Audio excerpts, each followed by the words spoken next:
in entertainment and sports. Let's go! And that's all, folks. It's Elegbete TV Radio. Follow us on social media at Elegbete TV Radio. My name is Frank Idemudia Alapa. That's my name. Talking sports is my game, and I am the greatest. I love listening to Elegbete TV Radio. For undiluted, unadulterated, it's probably replicated, but still not replicated. It's sports only on Elegbete TV Radio. I seriously love listening to it. Hello, everybody. What's up, people? My name is Timmy Dakolo, and you're listening to Elegbete TV Radio. Stay tuned. Elegbete TV Radio. Redefining broadcasting. Listen.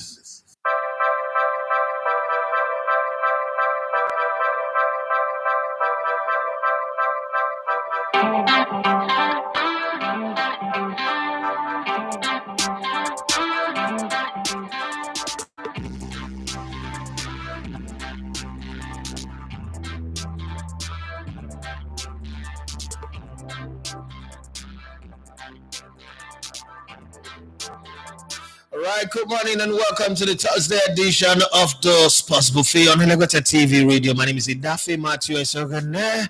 It's a pleasure to have you on the show with me this morning. There's a lot to talk about. It's the international break. 9 players have withdrawn from the England national team.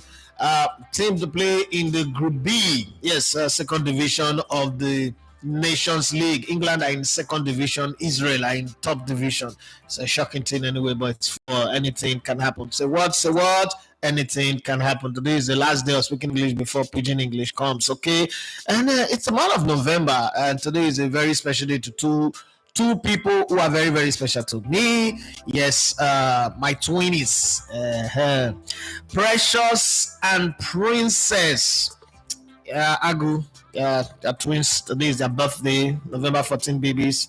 Happy birthday to you guys. And while we get that out of the way, I'll call them later and say hi to them. But while we get that out of the way, I wish we'll get to the point where on special days like this, I could just call and say, on behalf of the community, we are sending you a car. Oh, twins. No, we're not going to call twins, because that means we'll send 2 cars.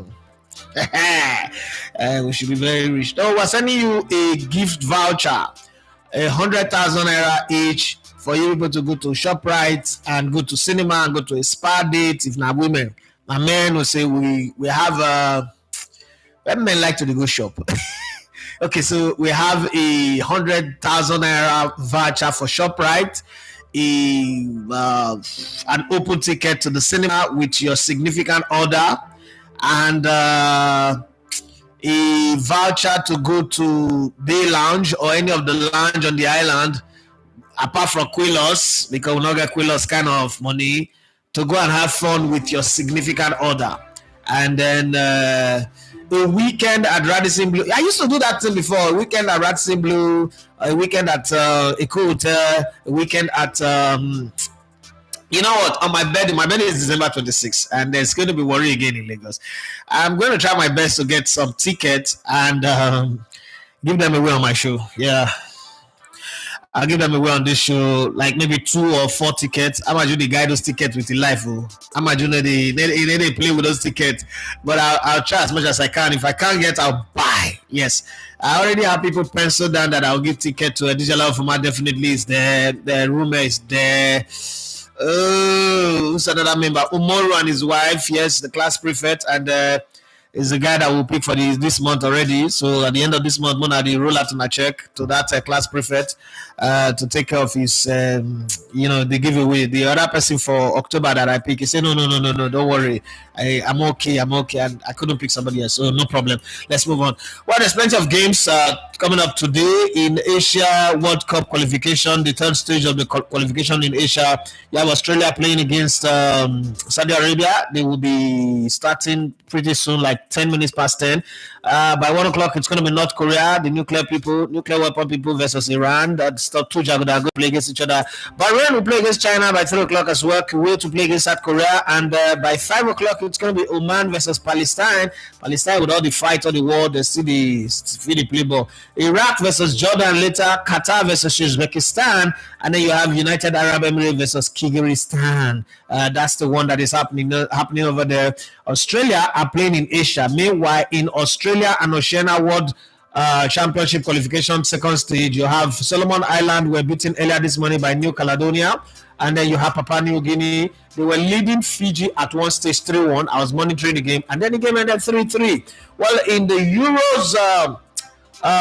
Europe Nations League, the top division, you have Belgium playing against Italy, France against Israel, and then you have Kazakhstan. We have somebody that is in Kazakhstan in this our family, our community, playing against Austria. Greece playing against England. England needs 2 clear goals win, but then there are a lot of players that are withdrawing. It means that if they don't win by 2 clear goals, they will still stay in this second division, in the Division B of the Nations League. And then it means that I think there's going to be playoff if they don't win by 2 clear goals. So Thomas Tuchel will have to deal with the playoff eventually. Ireland versus Finland is another one. Slovenia versus Norway is there too. Armenia versus Faroe Island. Macedonia that stopped Italy for qualifying for the last World Cup, and Latvia are playing as well. Then in the South America World Cup qualification group games, you have Venezuela playing against Brazil, 2 countries with some of the most beautiful women in the world. Brazilian and Venezuelan women are top of the line. Equatorial Guinea versus Algeria in the African qualifications, Lesotho versus Central African Republic, South Sudan versus Congo, Burundi versus Mali, Madagascar versus Tunisia, Niger versus Sudan, Rwanda versus Libya, and Benin Republic versus Nigeria, Burkina Faso versus Senegal. Senegal, these are some of the same people in the same region. What's going to happen? Libya, who gifted Nigeria 3 points and 3 goals by kidnapping the Super Eagles and taking us to Al-Bakak airport and keeping us there for some time. Has now made it so easy that Nigeria need just 1 point. We all know that they will not qualify for the AFCON, so it's their own headache. It's not us. They cause the problem, okay? If you use snake, they do bet. You are playing with poison. So that's exactly what they did to themselves. And then on the show today, on the new segment that's put together by Timothy Daimbo, we've got the coach of the Super Eagles, Austin Eguavon, the captain of the Super Eagles, Trustekong, off the press conference that they had. We also have Manchester United captain and Portuguese international, Bruno Fernandes, and then we have Nemanja Vidic, former player of Manchester United, and then you have the Iron Mike Tyson. His fight with Paul Logan is tomorrow. He said he wants to hurt the beast. Name is coming out now. He wants to hurt Paul Logan. All of that are on the show today, and you can join the conversation and put up whatever you think you want to talk about. But for the Super Eagles, who do you think should start and who shouldn't? Okay, so there was a chat room WhatsApp argument that we're having, and people are saying that England does not have any world-class player, probably apart from Harry Kane, that there's nobody in England team that is a world-class. That kind of when people start giving some very, very arrogant comment about other countries. And me, if I'm in WhatsApp group, you're talking football. If you're not paying me, I know they like full of people argue football. But the argument was heated. They were talking about England is world class and they could not win Euros. They could not win World Cup. They've not won any team. They were talking. And that time, how many world class players do we have in the Super Eagles? I was like, we have world class players everywhere. I was like, okay, now let's have some conversation. When you throw this clog in the wheel of people and you want to bust their bubble.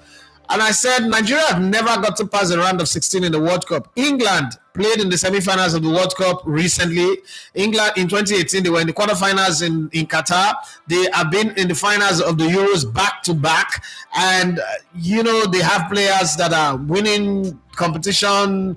They have a great league. They also, and you think that the England national team doesn't have any world-class players. Okay, now let's bring it back home now.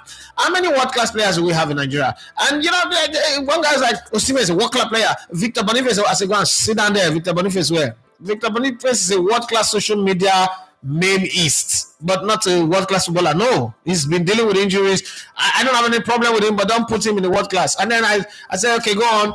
Moses Simon is a world class player. I say, no, Ademola Lookman is a world class player. So, okay, good. Now we're talking. Okay. You see how you guys are very quick to mention Nigerian players as world class because he won the UEFA. Kyle Walker won the Champions League, so he's a world class player. Jack Grealish won the Champions League, so he's a world class player. Let's talk him. Phil Foden won the UEFA Champions League, so he's a world class player as well. Because if you go by that matrix, my question now is: how many players in the Super Eagles can walk straight into the England Three Lion team if we want to do substitution by elimination or want to do swapping? I do believe that every player in the England national team starting lineup right now will walk straight into the Super Eagles, no questions asked, no fighting, no, they don't have to even train. They will come, walk in, and Nigerian national team will be way better than what they are. As a matter of fact, I do believe that if England comes to compete in the AFCON, they win the AFCON back to back. That's my belief, okay? But I leave it to you to be the judge. How many Nigerian players, Super Eagles players, can walk straight? This current Super Eagles player, don't go and call Sunday Lisa, Okocha and the rest. This current Super Eagles player, how many of them can walk straight into the England national team as we speak today? That's the battle that I need to have on the on the community chat box. But while you're doing all that chat, all that talk, please, no matter how somebody else's opinion offends you, in this community, we don't insult people. Please do not insult anybody. Do not take your spleen out on anybody. We're not responsible for the cost of the high cost of living is affecting all of us. Okay, so even those people who are standing on the mandate, their leg now don't depend them. They are not able to stand again. On your mandate will stand now, they are legless now. They are all of them talk polo. They don't talk cripple. So there is no standing. Nobody is standing again. We are all on our knees now, praying to God. Baba God, and God will be pray to now. Nobody is standing on the mandate anymore. They are praying now. Okay, so while we're having all this conversation, let's keep it going. And so a couple of days ago, when the David Coates video came out, I told a friend that to justify whatever action of disciplinary action that they would met at to this man, more videos will start coming out, everything to make him so bad that he cannot get a job again, he cannot have a life again. That's what will happen. And today there's a video on the Daily Mail that during one competition he was snorting some white powder. Now let me explain how that happens, how that works, so that you will know. You see, I have said this many times, many times, but people don't get me when I say it. Okay. People don't get me when I say it. Football is a cult. Sports generally is a cult. Is run the way a cult is run. And it can make you and it can destroy you. When it wants to make you, it can take an average nobody and pop it up as the biggest star. We saw Baby. We saw James Rodriguez. We've seen players who are actually nobodies thrown up to become big stars. Phil Foden, all these guys that are pretty decent average players, but all of a sudden being made to look like they are the best player that's ever happened since Maradona, right? But at the same time, when this court wants to spit you out, football is a worse Illuminati than the Illuminati in America that people talk about all the time. It would spit you out, match you, trample upon you, and destroy you completely. So if you're smart, if you're very smart, you've got to use the opportunity that you have within the game and play by the rules therein. Now there is, where's that headline that I was looking for now? It has disappeared.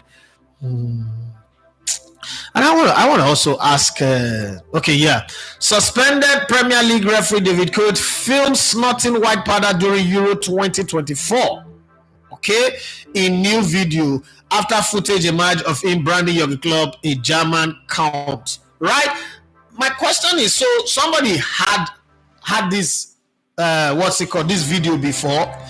For him to be comfortable in any space, doing whatever he's doing with his ATM card and rolling up dollar to snort whatever he's snorting, means that he's in a space of comfort with his friend. People are not looking at it from where I'm looking at it from. Whatever he did, that's not my business. He's still one of the best referees in the league. He's better than Michael Oliver. He's better than all those other guys that are using their own ruler to rule VAR and the rest of them. But basically, what my point is he was comfortable in the presence of someone who he thought, okay, this is my friend, this is my guy, there's nothing wrong here. But all of a sudden, I think that David Coates is better than Anthony Taylor, is better than Michael Oliver, is better than even Award Webb, they are Oga Pata Pata. But now everybody is doing everything to make sure they destroy him. Okay, it has to be destroyed. There's no way. What we'll hear eventually is that the guy is now an alcoholic, he's now drunk, or probably he committed suicide, and then everybody will be happy, because that's where we're headed to with the way everybody's witch hunting, trying to pull him down, trying to drag him. Did he make a mistake? Probably. I don't even want to call that a mistake, because again, it's a private conversation. It's not like he made that conversation publicly and it was this supposed to come. And no, it was something he said in the close confine of his friend. Okay, the mistake would be knowing that your friend is recording it on camera and you still went on to say what you said. Okay, but why should that friend, okay, because I think that was somebody he's comfortable with, why should that friend video it? So all of you guys that are comfortable with things, always remember that once it is recorded, somebody somewhere might be able to put it out. And once it comes out, if it will damage your work, if it will damage your work, your career, your business, anything you're doing, please try to avoid it. It's very, very important you know that, because not knowing it might just be your greatest undoing. Having said that, let's go to the news segment, and I'll be back anyway to read your comments, and we take the show from there. Okay, interim Super Eagles coach Austin Eguavon says this team is ready to put in the work needed to beat Benin Republic when they meet later tonight. The match kickoff at 8 p.m. at the State Felix Hopewell Boyne in Abidjan, with both teams aiming to secure the AFCON 2025 qualification. Speaking at yesterday's press conference, Eguavon highlighted his familiarity with Benin coach Conor Raw, a former Super Eagles boss himself. While both know each other's tactics well, Eguavon stressed that his focus is on getting the win, and the team is prepared to put in the hard work needed to come at top. The Super Eagles currently lead Group D and need just one more point to secure their place in the AFCON 2025 in Morocco. Let's hear from Austin Eguavon. We've worked with Conor Raw for so many years. He was our head coach, very good coach, no doubt. He knows us in and out. He's part of us. And we know him also inside out. We know what he's capable of. But you know, Nigeria is a country you don't toy with. We respect the play. The mindset we come into games is to win, but easier said than done. We fight for every ball, we fight for every point, and that's what we want to do tomorrow. In respect to that, Benin is not a pushover, but we will work hard to make sure we achieve our objective. Well, I do believe that we can achieve that objective. I do believe that we have a squad that is good enough to beat Benin Republic and still come back home here and beat Rwanda in Uyo a couple of days later after today. But, you know, it is also very strange that lately Nigeria is always in groups with all these small teams.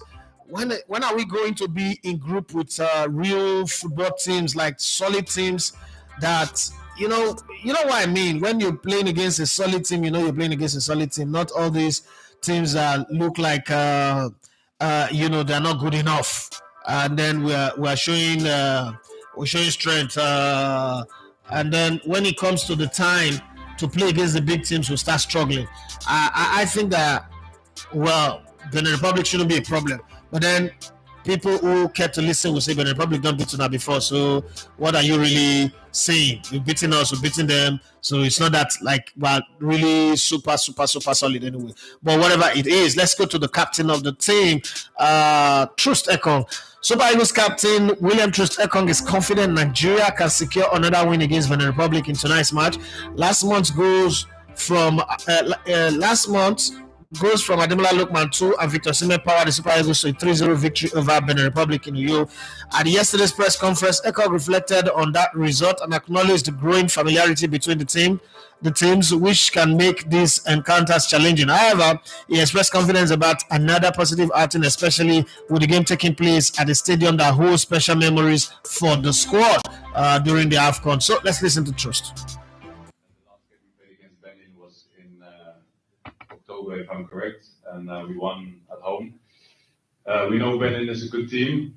Gernot Brewer has been my coach with the national team previously for over 5 years. Like the coach said, he knows the team very well. I've played against Benin several times. It's always been a difficult game. But I think here, especially in this stadium, where we have some amazing memories from earlier in this year, we'll be very ready. All the conditions are here for us. We feel at home here in Abidjan. And I'm confident that we can do the job and qualify by winning tomorrow. And that's what we're going out to do. But we all know it's going to be a difficult game, so we have to bring our best. But what I've seen so far in training, in the spirit, in the camp, we look very ready for the game tomorrow. This stadium gives us confidence. We felt at home here.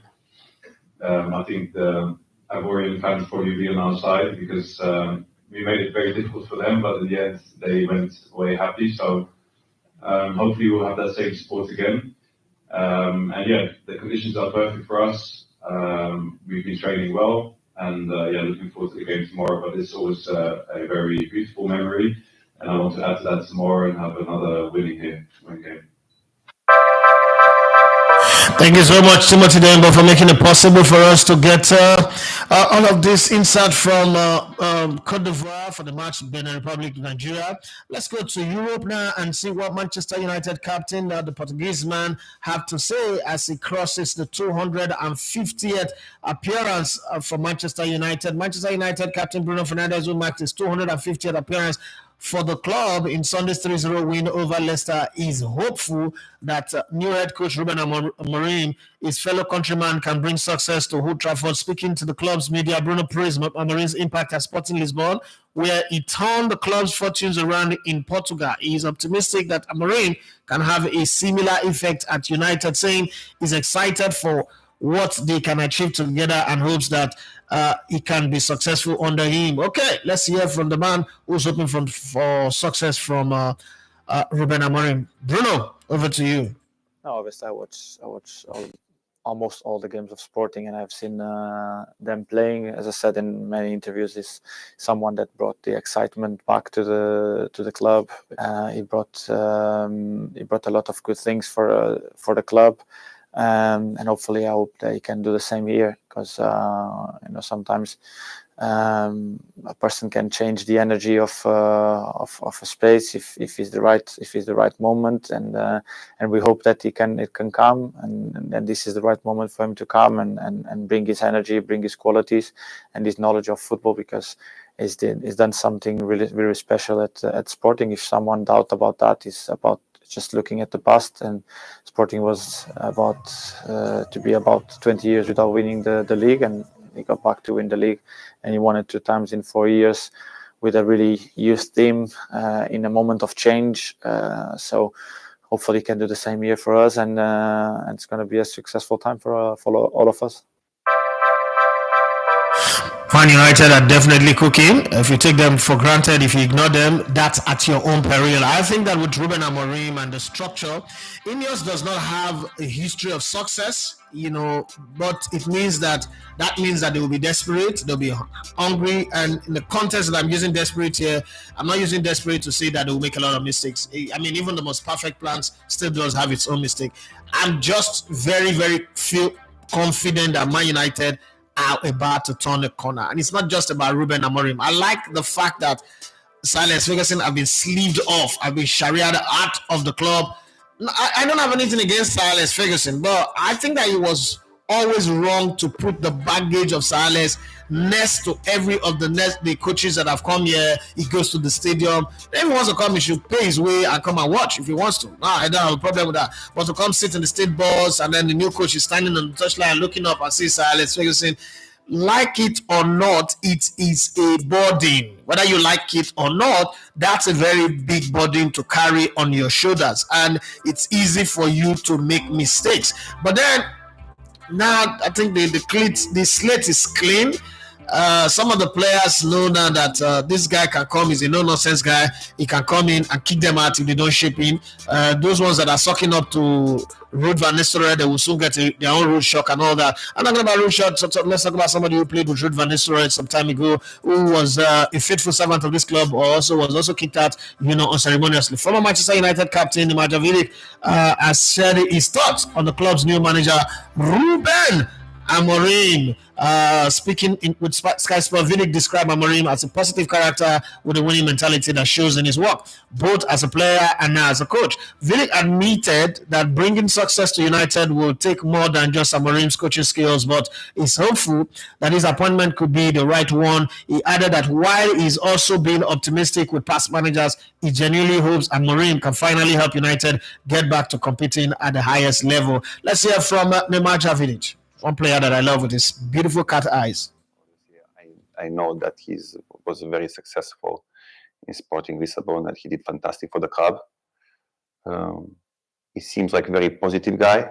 But I think he has a winning mentality, definitely. If you are coach of Sporting Lisbon, you have high expectations. You need to win the trophies. So I think in terms of that, I think, yes, he has a mentality because he played on the top level. He was a decent player. So he has a good background.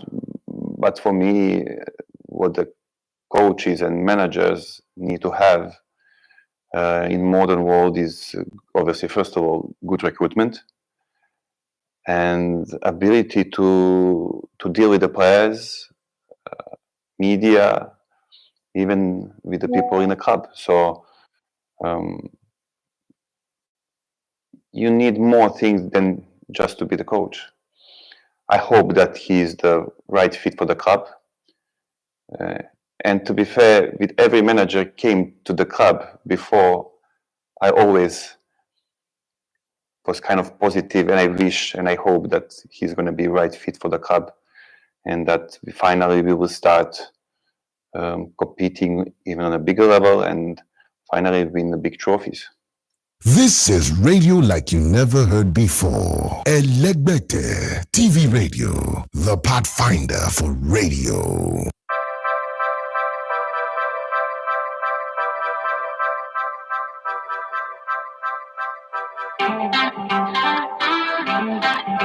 All right, we're still on the conversation, and let's take it away from Manchester United, Super Eagles football, and go to boxing, because the squaring is about to get crazy tomorrow. A YouTuber, a YouTube sensation, a popular guy who's tried his best in the last 10 or so fights against a man who's got 15-6, okay, or 6-50, 6 defeats in 50 fights. Wonderful boxer, one of the greatest boxers of all time, Mike Tyson. And I mean, it was about almost 40 years ago when he started boxing at the age of 19, and he's 58 years of age right now. And the youngest fighter to win the heavyweight division against a 27-year-old YouTuber. Okay, let's see how it's going to be. And at the press starts, they ask him, what does he want to do to Jake Paul? Who asked that kind of stupid question to a beast? Okay, nearly 40 years after his professional debut and 19 years post-retirement, 58-year-old Mike Tyson is set to return to the ring on Friday in a controversial bout against 27-year-old YouTuber Jake Paul, supported by Netflix. The 8-round fight will take place at the AT&T Stadium in Arlington, Texas. Okay, this is going to be nice.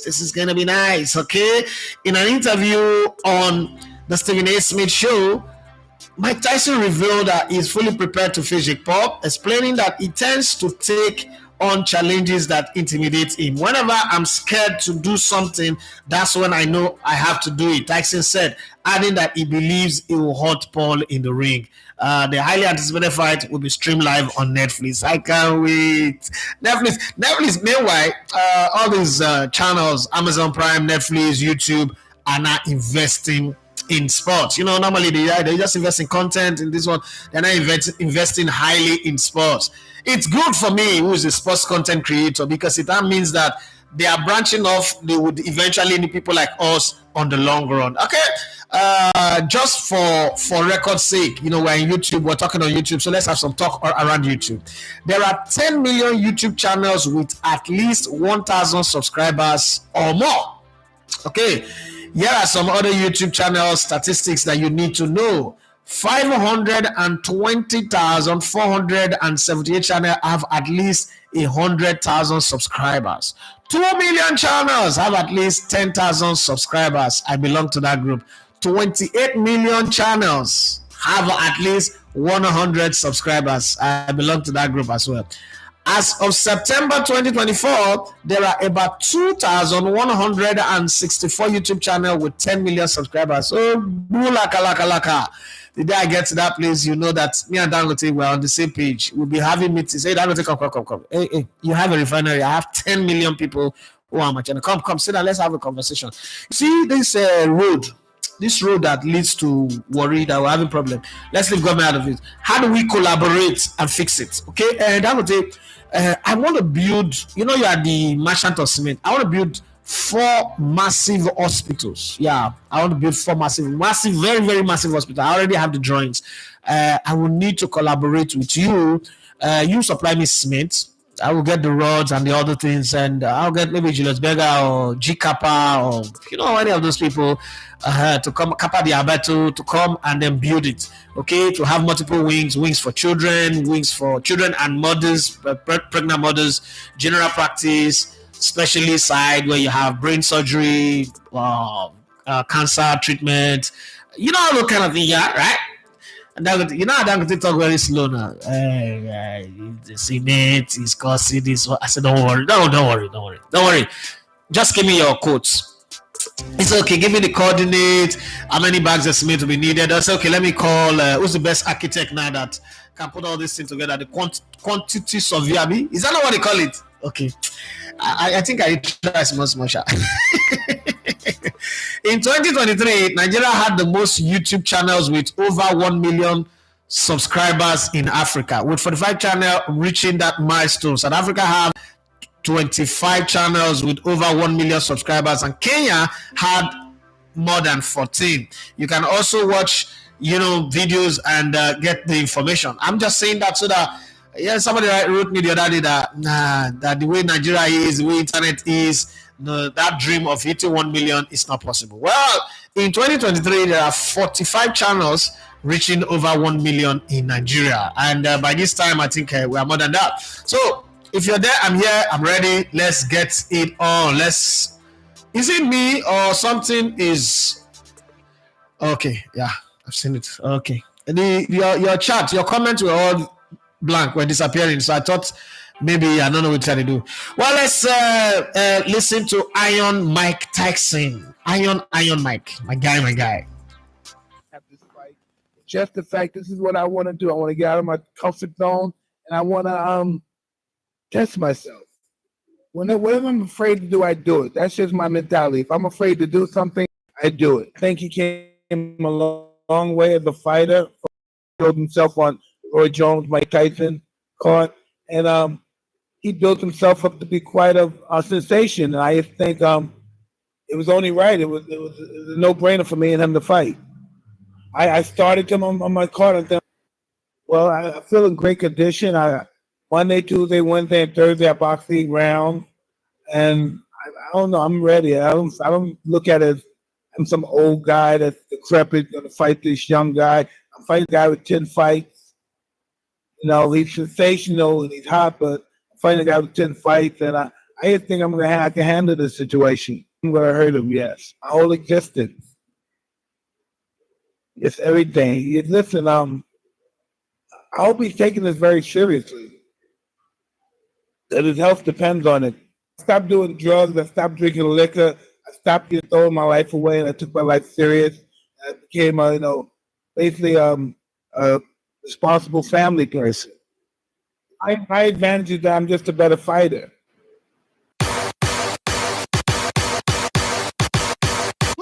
This is radio like you never heard before. Elegbete TV Radio, the best in entertainment and sports. And that's all, folks. It's Elegbete TV Radio. Follow us on social media at Elegbete TV Radio. Well, it's time for me to get in on your conversation. So, like I was saying, how many players from the Super Eagles do you think have walked straight into the England national team? And I do believe that every player in the England starting 11 will walk straight into the Super Eagles. That's one. Jake Paul and Mike Tyson. Where's your smart money on? Who are you really betting on? Who do you think will win? Mike Tyson is not yesterday's Mike Tyson anymore. It's been long since he fought any type of fight. So it's not like, okay, it's going to be very difficult for us not to judge him by his standard. But Mike Tyson has been out of the ring for a very long time. Jake Paul, I've seen him fight. He's also got a very heavy punch. He's got a long reach. It could be dangerous. Either ways, Jake Paul have nothing to lose. His subscriber base have shot up way more, but Jake Paul would still benefit more if you beat him. This is Mike Tyson beat you.